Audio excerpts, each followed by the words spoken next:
India में multiple banks हैं, multiple NBFC हैं, कुछ ऐसी छोटी छोटी एनबीएफसीज हैं जो कि व्यक्ति को आसानी से ऋण प्रोवाइड करा देती हैं, लेकिन उनसे जो इंटरेस्ट रेट है वो बहुत ज्यादा लेती हैं। मैंने देखा है कुछ एनबीएफसीज के द्वारा व्यक्ति को बताया जाता है कि आपको 3% पर हम पूरे तरीके से लोन दे रहे हैं, आपका जो इंटरेस्ट रेट है वो 3% ही आपको पे करना पड़ेगा। लेकिन जब व्यक्ति ये सब चीजें देखता है, व्यक्ति समझता है कि यार ये तो 3% एनुअली बताया था, लेकिन व्यक्ति देखता है ये तो मंथली है 3%, तो व्यक्ति का जो इंटरेस्ट रेट वगैरह जो है वो बहुत ज्यादा बैठता है और व्यक्ति इनके जाल में फंस जाता है। अभी मेरे एक सब्सक्राइबर ने मुझे एक ईमेल किया और बताया, राहुल सर मैंने होम क्रेडिट से लोन लिया है 4 लाख रुपए के आसपास, एक मैंने पेशेंस एप्लीकेशन से लोन लिया है, एक मैंने कैश से लोन लिया है। अब मैंने इनसे लोन तो ले लिया, लेकिन क्या समस्या हो गई है, मुझे अभी पे करने में दिक्कत हो रही है, मेरे पास में पैसा नहीं है और आगे मैं पे भी ना कर पाऊं, मुझे कुछ इसकी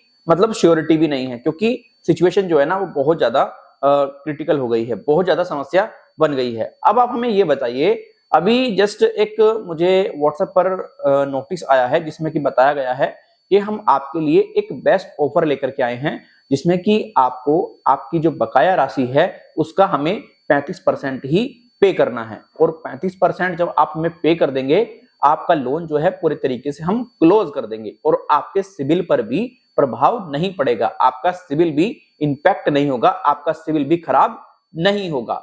और अगर आप इस ऑफर को डिनाई करते हैं तो 30 दिन के अंदर आपको एक बाय पोस्ट नोटिस मिलेगा कोर्ट का। अगर आप उस कोर्ट के नोटिस को भी इग्नोर करते हैं, उस पर ध्यान नहीं देते हैं, तो आपको हम जेल की भी शहर करा देंगे, आपको हम जेल भेज देंगे। अब भाई जब व्यक्ति को यह लगता है कि यार मैं 4 लाख का लोन लिया हूं, इसमें से मैं काफी अमाउंट पे भी कर चुका हूं, अब यार जेल हो जाएगी 30 दिन के बाद, तो जब ये कह रहे हैं तो ये नोटिस भेज ही देंगे, तो व्यक्ति बहुत ज्यादा परेशानी में आ जाता है, डर जाता है, उसको समझ नहीं आता कि वो करे क्या।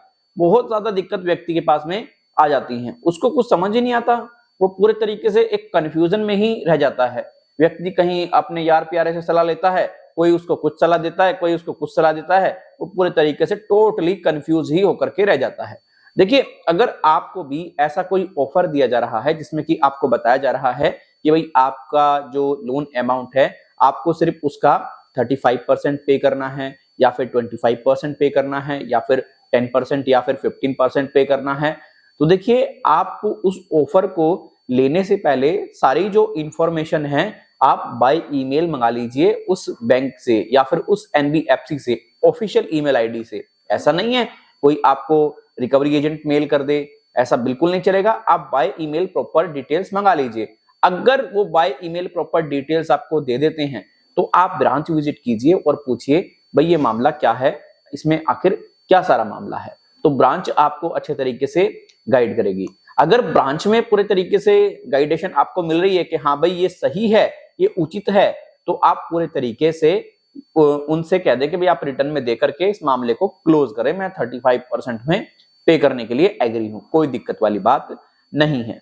अभी जो मेरे इन सब्सक्राइबर के साथ में इशू हुआ, मैंने इनको ब्रांच में भेजा तो ब्रांच ने उनको गाइड किया, हाँ बिल्कुल 35 में आप पूरे तरीके से फ्री हो जाएंगे, आपका ये हो जाएगा, लेकिन आप ध्यान रखें ये एक सेटलमेंट है। सेटलमेंट, इसमें हम आपको वन टाइम सेटलमेंट दे रहे हैं, मतलब 35% आपको पूरा अमाउंट पे करना पड़ेगा, जितना भी आपका लोन है उसका 35% आपको पे पूरा ही करना पड़ेगा, ठीक है। ये वन टाइम सेटलमेंट है, कोई इसमें ये नहीं है कि आप भाई 1 महीने बाद दे देंगे या फिर इतना दे देंगे, हाफ दे देंगे, इसमें हो जाएगा आपका।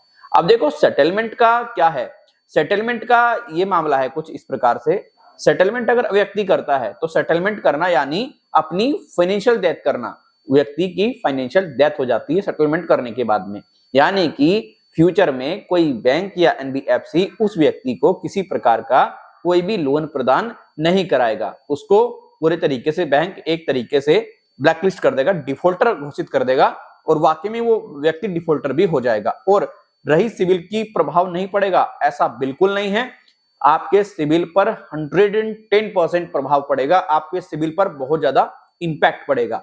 एक्चुअली क्या होता है ना, ये रिकवरी एजेंट जो है ना, व्यक्ति से पैसा रिकवर करने के चक्कर में उसको गलत सलत इंफॉर्मेशन दे देते हैं, उल्टी सीधी इंफॉर्मेशन दे देते हैं, और वो उल्टी सीधी इंफॉर्मेशन ग्राहक के मतलब बहुत लॉस करती है, उसको बहुत ज्यादा नुकसान पहुंचाती है। तो इसीलिए मेरा आप लोगों से रिक्वेस्ट है, अगर कोई भी दिक्कत परेशानी है तो आप हमारे प्लेटफॉर्म पर आकर के हमसे बात कर सकते हैं, हमसे संपर्क कर सकते हैं। आपको फ्री ऑफ कॉस्ट हम लोग गाइड भी कर देते हैं। अगर आपका 1 लाख रुपए से कम का लोन है, बिल्कुल कोई चार्ज आपको पे नहीं करना होता है, और बाकी हमारी ऑलरेडी वीडियोस हैं, आप उनको देख सकते हैं।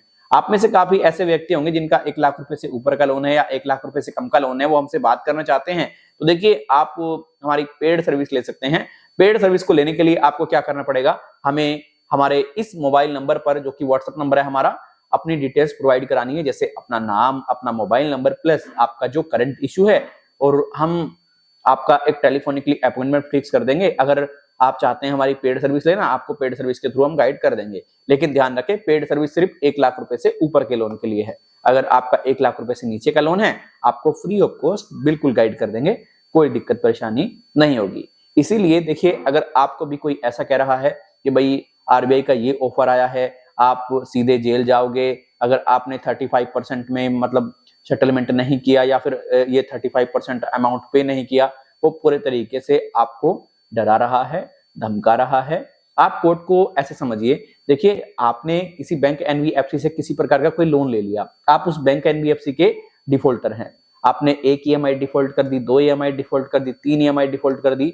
जब आप 3 ईएमआई डिफॉल्ट कर देते हैं तो आपके लोन अकाउंट को कर देते हैं लोग एनपीए। एनपीए क्या होता है? एनपीए होता है नॉन परफॉर्मिंग एसेट्स, ऐसा पैसा जो बैंक और एनबीएफसी को किसी प्रकार का कोई भी फायदा नहीं दे रहा है।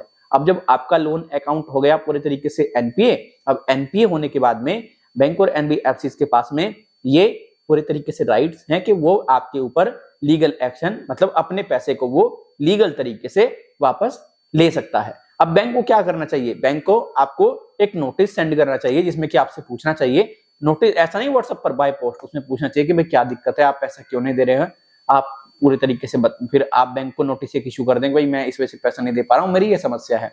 फिर बैंक आपको 1 से 2-3 नोटिस भेजेगा। फिर अगर आप पूरे तरीके से रिस्पॉन्स नहीं करेंगे, या बैंक को लगता है ये व्यक्ति रिस्पॉन्स नहीं कर रहा, तब जाकर के बैंक कोर्ट में जाएगा। ऐसे ही फ्री में ही कोर्ट में चला जाएगा क्या? कोर्ट नहीं पूछेगा कि भाई आपने टाइम दिया व्यक्ति को, व्यक्ति से बात की। तो ये सारी चीजें ना बहुत डीपली अगर आप समझेंगे ना तो कोई दिक्कत नहीं आएगी। बाकी कोई दिक्कत परेशानी वाली बात नहीं है, ऐसा कुछ भी नहीं होगा। आप उस ऑफर को, सेटलमेंट के ऑफर को अगर आप डिनाई भी कर देंगे, कोई दिक्कत परेशानी नहीं है। और सेटलमेंट अगर आप करते हैं तो आपको क्या दिक्कत हो सकती है, मैंने पूरी जानकारी इस वीडियो में दे दी है। अगर ये वीडियो आपको अच्छी लगी है, वीडियो को आप लाइक करके जा सकते हैं। अच्छी नहीं लगी वीडियो को आप डिसलाइक कर सकते हैं। कोई सुझाव देना चाहते हैं, ईमेल और कमेंट के जरिए आप हमें दे सकते हैं। फिर मिलेंगे किसी और वीडियो में। अपना ख्याल रखें, अपनों का ख्याल रखें। Thank you so much.